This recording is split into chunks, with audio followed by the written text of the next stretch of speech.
Oh, the weather outside is frightful, and going outside is even less delightful. We're about a month into the winter season now, and Mother Nature is just getting started. While many of us want to hibernate until we see green outside again, this is not what needs to happen. I've come up with a list of some fun or relaxing activities to keep those winter blues away.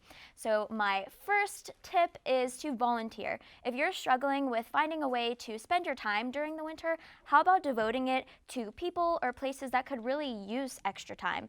Do a Google search of some local charities, soup kitchens, kitchens, shelters, schools, any places nearby that could really be wanting some volunteers for the winter season. If you're religious, you could go through your church or other place of worship to find opportunities to help out there or in other places.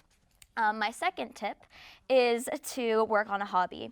While the temperature outside is freezing, it gives us a perfect excuse to stay inside and an even better excuse to work on hobbies or things that we love. This could be something that we haven't been devoting enough time to or have been really wanting to start.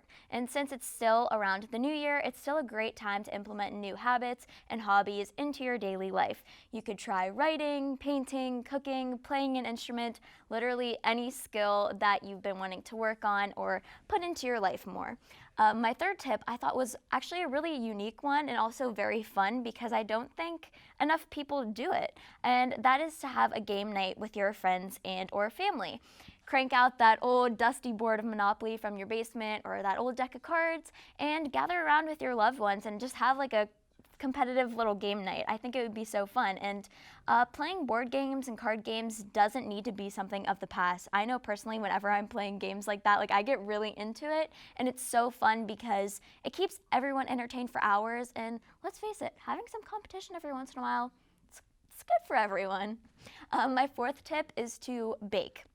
There's literally nothing better than a warm plate of cookies on a freezing day. Don't even try to argue with me. So go on Pinterest, that's personally my favorite place to find recipes, and search up some delicious little baked goods that you can make. I know personally I found a recipe for these s'mores cups that I've been wanting to try, so you can just find a lot of unique little things like that, or just open up grandma's old recipe book and find something to bake. And what's better, staying in on a freezing side baking, you get to enjoy the fruits of your labor afterwards, so it's just good all around.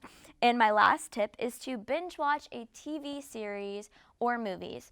If you are like me, you have this super long list of TV shows and movies that you've been wanting to watch for so long and just haven't devoted the time to it. I know sometimes it's hard because you feel like, for me personally, if I'm not doing something, I feel like I'm being lazy or, I feel bad about it. But like sometimes we just need those days, especially on the freezing days, to just stay inside and relax and just watch some good old-fashioned TV.